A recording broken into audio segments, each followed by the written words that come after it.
السلام علیکم، کیسے ہیں آپ سب ریڈرز؟ امید ہے کہ ٹھیک ہوں گے۔ اور دیکھ لیں، میں آج اپنے کہنے کے مطابق پارٹ 2 بھی لے آئی ہوں ایپیسوڈ کا۔ تو آپ سب جانتے ہیں کہ میں نے کبھی بھی ٹارگٹ نہیں رکھا لائک کمنٹس کا، لیکن اگر میں نے کبھی رکھا ہے تو بہت مجبوری میں رکھا ہے۔ تو آپ لوگ جو لائک کرتے ہیں ان کا بے حد شکریہ، اور جو نہیں کرتے وہ جلدی سے لائک کریں ویڈیو کو، اور کمنٹس میں اپنی رائے کا اظہار کریں۔ آپ سب کے کمنٹس بہت زیادہ اہمیت رکھتے ہیں، اور میں سب کے کمنٹس پڑھتی ہوں۔ ایسا نہیں ہے کہ میں سب کے کمنٹس پڑھتی نہیں ہوں۔ تو سب لائک کر دیں ویڈیو کو، اور چینل کو سبسکرائب کر کے شیئر کر دیں۔ تو جلد سے سٹارٹ کرتے ہیں، زیادہ ٹائم ویسٹ نہیں کرتے۔ جنون نہال سیزن 1 قسط نمبر 8 حصہ 2۔ وہ کمرے سے نکل کر لان سے گزرتا لان میں آ گیا تھا۔ برسات کی شدت اپنے عروج پر تھی۔ ارمغان اتل کے دل میں کچھ ٹوٹ کر بکھر گیا تھا۔ خون کا لوتھڑا کٹ کر لہو وجود میں پھیلنے لگا تھا۔ تیز بارش 1 منٹ کے اندر اندر اسے بھگونے لگی تھی۔ ٹھنڈ کا موسم، ٹھنڈی یہ بستہ ہوا اس کے وجود کے آر پار ہو رہی تھی۔ برف کی مانند ٹھنڈا پانی اس کے دماغ کو شل کر رہا تھا۔ گھنے بال بھیگ کر ان میں سے اب پانی ٹپکنے لگا تھا، جنہیں وہ بار بار دونوں ہاتھوں کی انگلیوں سے جھٹکتا بہا رہا تھا۔ تمہارا خود پر اختیار کیوں نہیں ہے ارمغان اتل یوسف ذیحان؟ تم کب اتنے کمزور اعصاب کے مرد بن گئے؟ تم اتنے کمزور نفس کے مالک تو ہرگز نہیں تھے، پھر کیوں اس کے پاس جاتے ہی اپنا کنٹرول کھونے لگتے ہو؟ کیوں لالچی ہونے لگتے ہو؟ کیوں اس کی موجودگی میں اپنے دل کو سنبھال نہیں پاتے؟ کیوں اس کے چہرے کی معصومیت سے ہر بار دھوکا کھا جاتے ہو؟ چھلنی کر دیتی ہے وہ تمہارے دل کو، اور تم ضرورت کے مارے بے شرم مرد بن کر اس کے آگے پیچھے پھرنے لگتے ہو۔ آخر کیوں وہ ہو خود سے مخاطب؟ جب سے آنکھیں بند کرتا اپنا چہرہ آسمان کی جانب اٹھا چکا تھا، دونوں ہاتھ بالوں میں پیوست تھے۔ ہر بار خود سے عہد کرتے اس کے قریب نہ جانے کا، اور ہر بار اس کے چہرے کی شرم و حیا کے رنگ، اس کے چہرے کی معصومیت، اس کے وجود کی خوشبو تمہیں کس طرح اس میں الجھا دیتی ہے۔ اس کے قریب جاتے ہی کیوں تم اتنے لالچی سے ہو جاتے ہو کہ مزید سے مزید اس کے وجود کی طلب کرنے لگتے ہو؟ کیوں کسی کمزور کردار کے مرد کی طرح اس کی قربت کے لیے مچل جاتے ہو؟ اس کے ایک بار مخاطب کرنے پر اپنا غرور، اپنی انا سب وار دیتے ہو؟ کیوں اپنا اختیار کھو دیتے ہو؟ تم ایسے تو نہیں تھے، اگر وہ تمہیں نہ ملتی تب بھی تم جی رہے ہوتے۔ تو اب جب تمہارے نکاح میں ہے تو کیوں دیوانے ہو رہے ہو؟ وہ اپنے دل سے مخاطب نہ جانے کیا کیا سوچ رہا تھا۔ بارش کا ٹھنڈا یہ پانی بھی وجود میں اٹھتے اشتعال، غصے اور تکلیف کا کم کرنے کے لیے ناکافی تھا۔ اس کی ٹی شرٹ اور ٹراؤزر مکمل طور پر پانی سے بھیگے ہوئے تھے، جن میں سے مسلسل پانی گرتا جا رہا تھا۔ بارش کی سپیڈ کی وجہ سے پانی لان میں اکٹھا ہوتا جا رہا تھا۔ تمہیں سزا ملی ہے ارمغان اتل یوسف ذیحان۔ وہ جو آسمان کو دیکھ رہا تھا، اس کے اندر جیسے کسی نے صدا دی تھی۔ محبت کرنے کی بھی بھلا کبھی سزائیں ملا کرتی ہیں، وہ سوچنے لگا تھا۔ تمہیں محبت کی نہیں گناہ کی سزا ملی ہے ارمغان اتل یوسف ذیحان۔ تم نے ایک لڑکی کو خوبصورت مستقبل کے خواب دکھا کر گھر سے بھگایا ہے، بدلے میں تمہاری اپنی بیوی غیر کے پہلو میں پائے گی۔ تمہیں تمہارے گناہ کی جھٹ پٹ سزا مل گئی۔ تم نے کسی سے اس کی محبت چھین لی، اسے زبردستی حاصل کیا، تو تم کیسے یہ امید رکھتے ہو کہ تمہاری محبت تمہاری جھولی میں ڈال دی جائے گی؟ اس کے اندر کہیں گہرائی سے جواب آیا تھا۔ اب جب دل پر گہری چوٹیں آئی تھی تو ضمیر ملامت کرنے لگا تھا۔ تمہیں دھوکہ دینے کی سزا ملی ہے ارمغان اتل یوسف ذیحان۔ اسے دھوکے سے اپنے نکاح میں لیا تم نے، اس سے اس کی محبت چھینی، اپنی خود غرضی ارمغان اتل یوسف ذیحان۔ وہ سوچتا وہیں زمین پر گھٹنوں کے بل بیٹھا تھا، بھلا ایسی محبت میں تم سکون کیسے پاؤ گے جس کی بنیاد ہی دھوکہ ہے؟ وہ سوچتا اس کا سر تھام گیا تھا، آنسو بارش میں شامل ہونے لگے تھے۔ وہ پچھلے 20 منٹ سے بارش میں بھیگ رہا تھا۔ رات کا اندھیرا دن کے اجالے میں بدلنے لگا تھا۔ بارش کی شدت میں بھی کمی سی آنے لگی تھی، لیکن اب بھی بارش انتہائی تیز تھی۔ اس کی آنکھ کھلی تو وہ بیڈ پر ترچھی سی لیٹی تھی۔ کمرے کا اندھیرا اب روشنی میں بدل چکا تھا۔ کیا وہ کمرے میں نہیں آیا تھا خود کو رات والی حالت میں بغیر کمفرٹر کے لیٹے دیکھ کر؟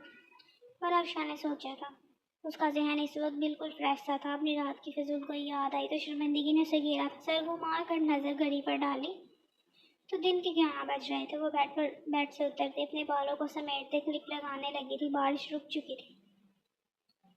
लेकिन बादल अब भी बने हुए थे और मकान की तलाश में कमरे से निकली तो ठंडी हवा के झोंके ने इसके 14 तबक रोशन किए थे। कमरे में उसे ज़रा भी सर्दी की शिद्दत का अंदाज़ा नहीं हुआ था। वो अब भी मज़ीद कुछ सोचती कि लाउंज में सोफे पर औंधे मुँह और मकान तली से यहाँ लेटा हुआ नजर आया था, जिसका दायां बाजू सोफे से झूलता जमीन से टच कर रहा था, जबकि टांगे भी फोल्ड सी थी। छोटा सा सोफा उसके लंबे वजूद के लिए काफ़ी था, लेकिन हैरान कुन बात यह थी कि वो सो रहा था। बनौशा ने शादी के बाद से इसे कभी यूँ इतनी देर तक सोते नहीं देखा था। बेसुध से अमगान अतर को देखते बनौशा ने खुद को कोसा था। वो रात इससे इंतहाई बदतमीजी से पेश आई थी। वो छोटे छोटे कदम उठाती और मकान अतर के करीब पहुंची थी। वो इससे माफ़ी मांगना चाहती थी, लेकिन उसका यूं इस वक्त सोना बनौशा के दिल में अजीब सी बेचैनी पैदा कर रहा था। कहीं भी कोई भी मुलाजिम उसे नजर नहीं आ रहा था तो उसे मजीद वहशत सी होने लगी थी। अरमगान वो डरती डरती सोफे से दूर खड़ी होती अरमगान को पुकारने लगी थी, जिसका चेहरा एक जानिब से सोफे पर टिका हुआ था, जबकि माथे पर बाल बेतरतीब से थे जो बनौशा को गीले से लगे थे। बनौशा ने गौर किया तो अरमगान की टी शर्ट भी भीगी सी नजर आई थी।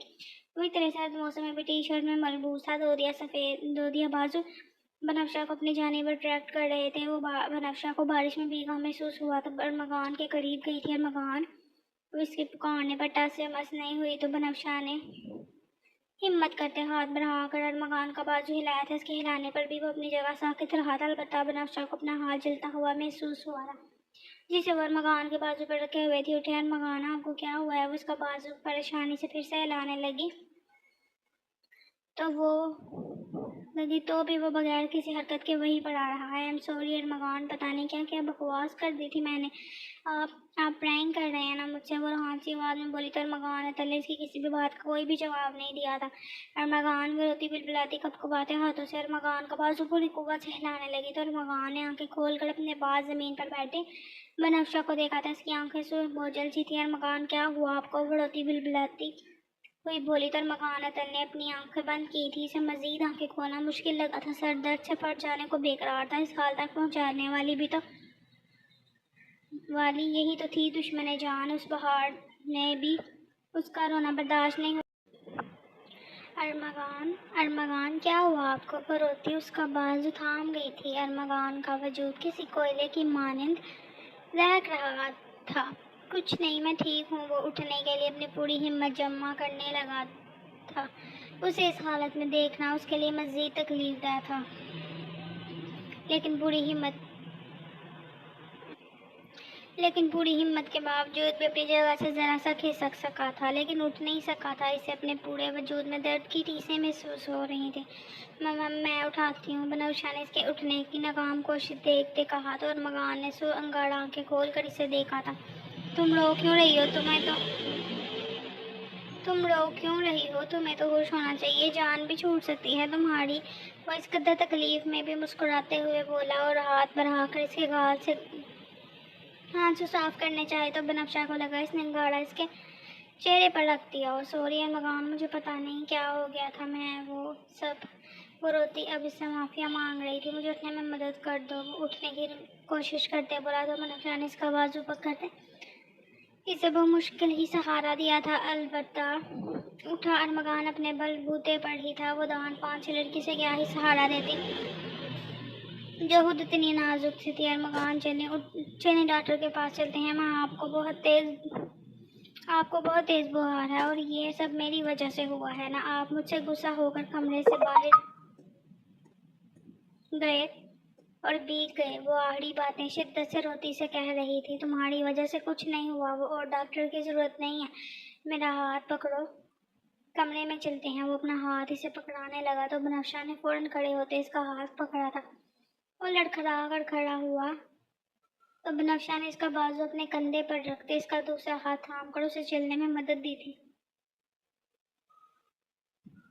वो छोटे छोटे कदम चलकर इसके साथ कमरे में पहुंचा था। ये बात अरमगान या फिर उसका रब ही जानते थे कि वो किस कदर हिम्मत से चलने के काबिल हुआ था। उसका पूरा वजूद दर्द से टूट फूट का शिकार था। दिमाग तकलीफ से फट रहा था। वो कमरे में आए तो बनौशा ने इसे बेड पर टेक लगा कर बिठाया था। आंखों से आंसू तेजी से बह रहे थे। वो इसका हर तरह से ख्याल रख रहा था और खुद इसकी वजह से बीमार पड़ गया था। अगर घर वालों में से किसी को बिनक भी पड़ जाती कि बनफ्शा की वजह से अरमगान की तबीयत खराब हुई है, तो वो न जाने इसके साथ क्या करते। वो सोचती वॉशरूम में गई थी और टावल लेती बाहर आई थी। अरमगान बेड ग्राउंड से टेक लगाए आंखें मूंदे बेहिस हरकत बनफ्शा के हरकत था। बनफ्शा ने इसके करीब आते बगैर सोचे समझे इसके बालों को खुश करना शुरू कर दिया था। इसकी तबीयत खराब हुई है तो वो न जाने इसके साथ क्या करते। वो सोचती वॉशरूम में गई थी और टावल लेती बाहर आई थी। अरमगान बेड ग्राउंड से टेक लगाए आंखें मूंदे बेहिस्सो हरकत था। बनफ्शा ने इसके करीब आते बगैर सोचे समझे इसके बालों को खुश्क करना शुरू किया था। अरमगान अतल ने बेयकीनी से इसे देखा था, जिसके ट्रैक सूट में बुझी बुझी सी थी। रहने दो, बस एक बार एक फेवर कर दो, इस कमरे में फर्स्ट एड किट में से मुझे मेडिसिन ला दो, मैं वो खा कर रेस्ट करूँगा तो बिल्कुल ठीक हो जाऊँगा। अरमगान ने चकराते सर के साथ कहते बनफ्शा की कलाई को थामा था। मैं ला दूंगी, लेकिन पहले आप ये गीले कपड़े चेंज कर लें, मुझे बता दें क्या पहनेंगे, मैं निकाल देती हूँ। ये सब करते हुए बनफ्शा चीचक भी रही थी, क्योंकि उसने आज पहले कभी किसी मेरे मर्द का इस तरह ख्याल नहीं रखा था। बनफ्शा, मैं फ़िलहाल चेंज नहीं कर सकता, ऐसे ही रहने दो, ये काफ़ी हद तक सूख गए हैं, तुम बस टैबलेट ला दो। वो नकाहा ज़दा आवाज़ में बोला, मैंने कहा ना कि चेंज करने हैं तो करने हैं बस। आंखें वो बार बार बनफ्शा के दीदार के लिए खोल रहा था, लेकिन वो खुद ब खुद से बंद होती जा रही थी। कैसे करूँगा, मुझसे तो खड़ा भी नहीं हुआ जा रहा, मैं बस टैबलेट खा कर लेटूँगा।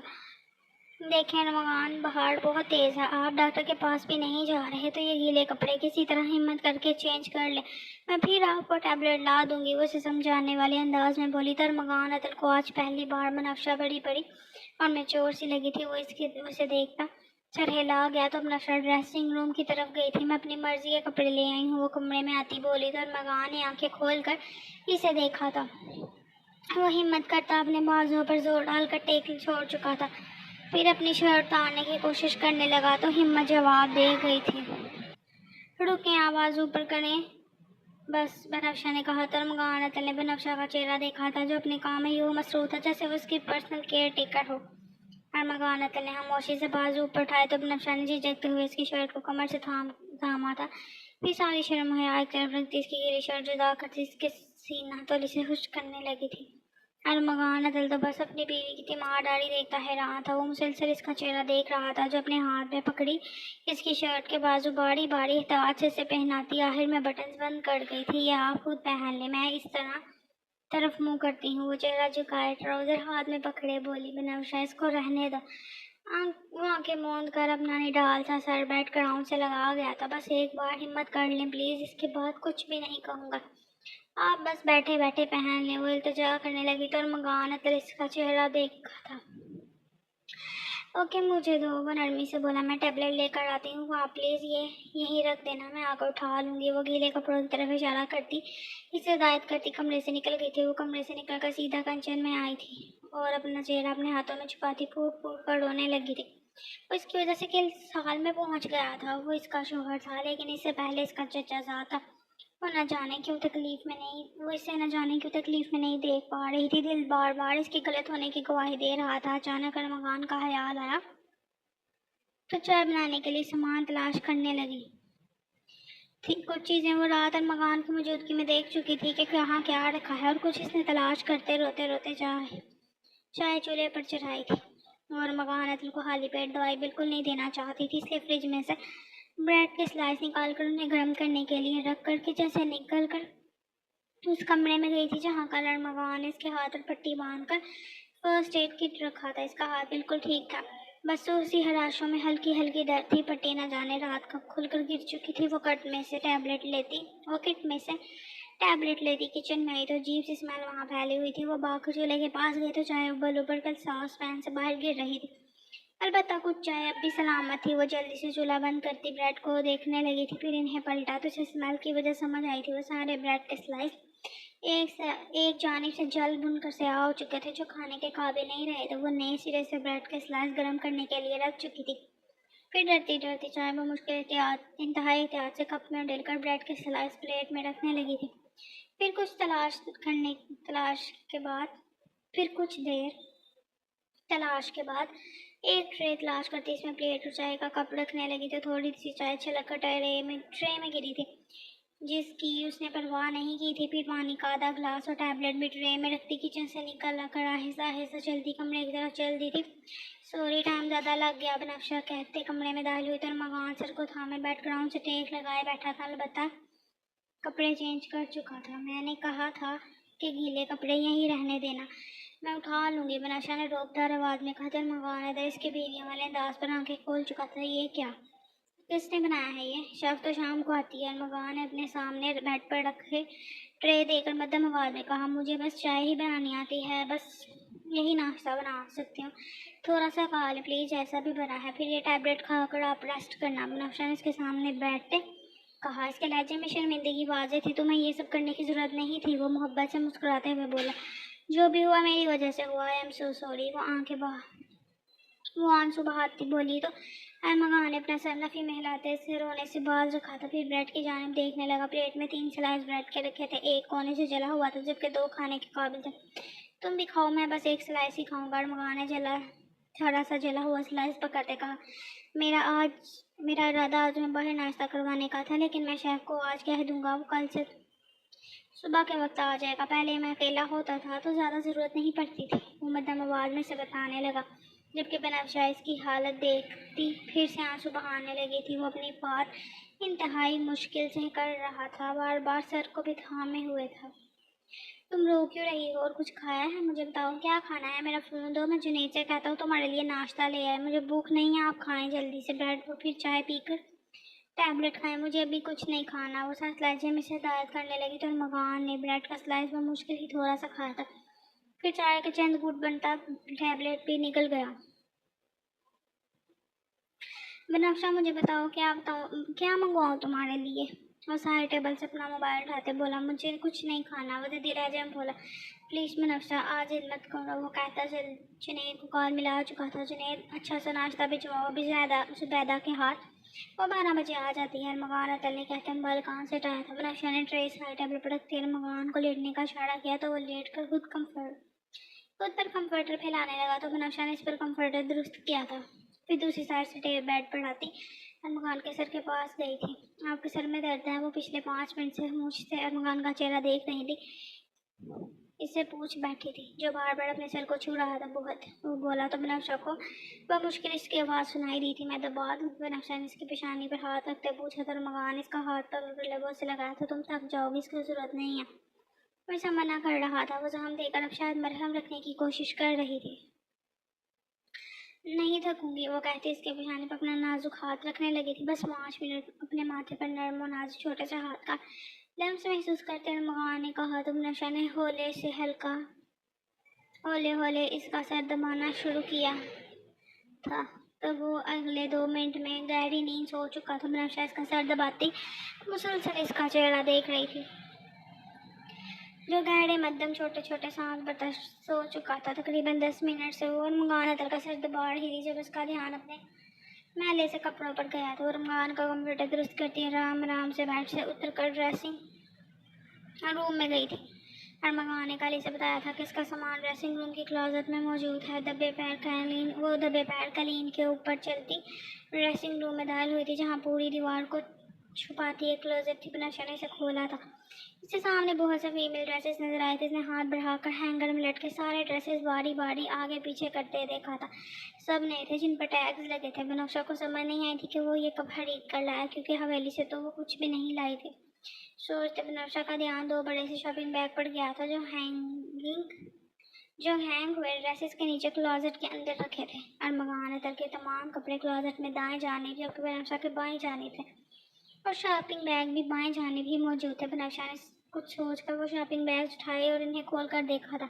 وہ جیسے اسے دیکھتی جا رہی تھی، ارمغان نے سے عجیب سی شرم محسوس ہو رہی تھی، دل کانوں میں تیزی سے دھڑک رہا تھا، گال لہو چھلکانے کو تیار تھے، ان میں makeup, face wash, toothbrush کے علاوہ ضرورت سے زیادہ جیولری تھی، اور بنفشہ کے لیے سب سے شرم کن بات یہ تھی کہ اس کے انر ویئر بھی موجود تھے جو پرفیکٹلی بنفشہ کا سائز کے تھے۔ انہیں کیسے پتہ چلا؟ وہ سوچتی اپنے ناخن कुतरने लगी थी। फिर इसमें मौजूद पैड्स और बाकी चीज़ें देखती कनखियों से ड्रेसिंग टेबल के दरवाजे को देखने लगी कि कहीं अरमगान इसे देख तो नहीं रहा। फिर दूसरा शॉपिंग बैग उठाकर इसमें मौजूद मिनी गाउन देखते इसने झटके से शॉपर वापस उसी जगह फेंका था। दिल तेज तेज धड़क रहा था। अरमगान पर गुस्सा भी आया था, लेकिन फिर अपनी ज़रूरत की चीज़ें लेती एक हल्के रंग की फ्रॉक निकाल के क्लोजेट के बाहर हैंग करती कमरे में आई थी। वॉशरूम में जा कर ब्रश करने के बाद अपना रोजाना के इस्तेमाल का सामान वहीं सेट कर चुकी थी। अरमगान ने अपने गीले कपड़े भी वहीं हैंग किए थे जिन्हें वो उतारने ही लगी थी कि अरमगान की आवाज़ सुनाई दी थी। वो फौरन से वॉशरूम से बाहर आई तो वो हनूज नींद में था, लेकिन बाएं हाथ से मुसलसल सर को मसल रहा था। बनफ्शा भागकर इसके करीब गई थी। अरमगान, आप ठीक तो हैं? और अरमगान का चेहरा थपथपाती से होश दिलवाने लगी तो बनफ्शा को अपना हाथ जलता हुआ महसूस हुआ था। इसका दिल परेशान हुआ था। दिल में अजीब सा खौफ था। दिल पत्ते की मानिंद लड़कने लगा तो आंखों से आंसू निकलने लगे। से कुछ समझ नहीं आई थी कि क्या करे। फिर फौरन दरवाजे की जानिब भागी थी और हाथ हैंडल पर साकित हुए थे। इसने मुड़कर अरमगान को देखा था और फिर ड्रेसिंग रूम में गई थी। वो वापस आई तो बड़ी सी चादर ने इसका जो डांप रखा था। वो कमरे से निकल कर लाउंज में आई थी। इसका इरादा किसी गार्ड ड्राइवर से मदद मांगने का था। जब इसे लाउंज में मुलाजिमा नजर आई थी जो किचन से निकल रही थी। बीबी जी, आपका नाश्ता आ गया है, मेज़ पर लगाऊं? मुलाजिम बनफ्शा को देखती पूछने लगी जो नैने से हर बात से पहले ही कहा कर दिया था। नहीं। वो अरमगान वो आंसू बहाती उंगली से कमरे की जानिब इशारा करने लगी थी। बीबी, क्या हुआ? हाँ, साईं को तेज तेज कदम चलती बनफ्शा के पास आई थी। उन्हें बहुत तेज बुखार हो गया है, उन्हें कुछ हो गया है। वो न जाने बनफ्शा क्या क्या बोल रही थी। जब मुलाजमत की बात समझे बगैर कमरे में आई थी बनफ्शा भी इसके पीछे ही आई थी। बीबी जी, हाँ, साईं को बुखार है। रात बारिश भी तो कितनी तेज थी। इतनी सर्दी लग गई है इन्हें सर्दी लग गई है। आप इन्हें ठंडे पानी की पट्टियाँ करें या होश में आ जाएंगे। 40 साल की कड़ी मुलाजमा ने कहा तो बनफ्शा ने हों की तरह मुलाजमों को देखा था। एम्बुलेंस को कॉल करो ना, बनफ्शा ने रोते हुए कहा। बेबी जी, आप परेशान ना हो, बस 10 मिनट पट्टियाँ करें, देखना हाँ साईं होश में आ जाएंगे। ये मेरा तजुर्बा है, मेरे बेटे को भी। अच्छा बताओ कैसे करनी है पट्टियाँ? बनफ्शा ने इसकी बात काटते कहा जो शायद लंबी तमहीद मान रही थी। मैं आपको ठंडा पानी ला कर देती हूँ, वो कहती कमरे से निकल गई तो बनफ्शा भी एक नज़र अरमगान अतर को देखकर इसके पीछे भागती। वो कुछ देर बाद हाथ में बॉल पकड़े कमरे में आई थी। अरमगान अब भी नींद में हनकारा करते वक्फे से हिल रहा था। वो जल्दी से साइड टेबल पर बाउल रखती चादर उतार कर बेड पर फेंक चुकी थी और मुलाजमा की हिदायत के मुताबिक अरमगान के माथे पर गीली पट्टियाँ रखने लगी थी। बनफ्शा के अपने चेहरे की रंगत जर्द सी हो रही थी। बीमार वो था और सर्दियाँ बनफ्शा के चेहरे में घुली थी। अरमगान, आप ठीक हैं? अरमगान को सद के देखते बनफ्शा ने इसके माथे पर रखी पट्टी पर हाथ रखते पूछा था। इसकी हलचल रुक चुकी थी, चेहरे के जाब ढीले हो चुके थे। गीली होने के बावजूद बनफ्शा को पट्टी चलती हुई महसूस हो रही थी और अरमगान के पास खड़ी रहकर अब थक चुकी थी और 10 मिनट से इसकी ठंडी पट्टियाँ कर रही थी। इसे बुखार चेक करने का ख्याल आया तो वो भाग कर दरवाजे की तरफ गई थी। फिर वापस आती बेड पर से चादर उठाकर कमरे से निकली थी और चंद सेकंड में फर्स्ट एड किट उठा ली थी। फिर थर्मामीटर निकाल के अरमगान का चेहरा देखने लगी थी जो बिल्कुल सीधा सोया हुआ था। बनफ्शा ने इसकी शर्ट का बटन खोल के थर्मामीटर इसके बगल में रखा तो इसके सारे बाल अरमगान के चेहरे पर गिरे थे। कुछ देर बाद थर्मामीटर की बीप पर बनफ्शा ने इसके बाजू से उसे आज़ाद करवाते बुखार चेक किया तो उसका बुखार इंतहाई तेज था। वो लब कुचलती अरमगान के बाजू के पास बेड के किनारे पर बैठी थी। फिर से उसकी पट्टियाँ करने लगी थी। इसे बुखार की हिद्दत में आहिस्ता आहिस्ता कमी महसूस हो रही थी तो उसने पट्टियाँ रखना बंद नहीं किया था, वरना इसका इरादा अब जाकर किसी से मदद लेने का था। 20-25 मिनट तक वो पट्टियाँ रखती रही थी। फिर बुखार चेक किया तो हल्का फुल्का सा पहले से कम था और अरमगान भी पुरसकून हो चुका था। वो बाल उठाकर कमरे से निकलकर किचन में आई थी। बेबी जी, आज साईं का बुखार उतरा? हाँ, थोड़ा कम हुआ है, अब आराम से सो रहे हैं। तुम ऐसा करो, उनके लिए कुछ बना दो जिससे उनका बुखार जल्दी ठीक हो जाए। उन्होंने बस एक सिलाई सिखाया था, उनके उठने तक कुछ बना दो, कहती बाउल स्लैब पर रख चुकी थी। ठीक है, मैं बना लेती हूँ, आप नाश्ता कर लें, मैं लगाती हूँ। मुलाजमा ने हाथ धोते बनफ्शा से कहा। नहीं, मुझे भूख नहीं है, तुम बस अरमगान के लिए बना दो, वो उदासी से कहती किचन سے نکل چکے تھے. تو یہ تھی ایپیسوڈ 8 کا پارٹ 2. اور اگر آپ کا رسپانس اچھا رہا تو کل ایپیسوڈ نمبر 9 آئے گی. لیکن اگر رسپانس اچھا رہا تو ورنہ میرا دل نہیں چاہ رہا. اچھا سوری, آپ لوگ اچھا رسپانس کریں تاکہ میرا دل چاہے کہ میں ایپیسوڈ 9 ہر حال میں آپ لوگوں تک پہنچاؤں. اور چاہے میرا موڈ ہو یا نہ ہو, لیکن میں آپ لوگوں کے رسپانس کے اوپر وہ والی ایپیسوڈ دوں گی. تو زیادہ سے زیادہ لائک کریں ابھی والی ایپیسوڈ پہ بھی جو آپ نے پڑھ لیا, اور کل جو آج صبح میں نے پارٹ 1 اپلوڈ کیا تھا اس پہ بھی. تو چینل کو سبسکرائب کر دے, ویڈیو کو لائک کر دے. بائے بائے, اللہ حافظ. کل کی ویڈیو آپ کے رسپانس پہ ڈیپینڈ کرتی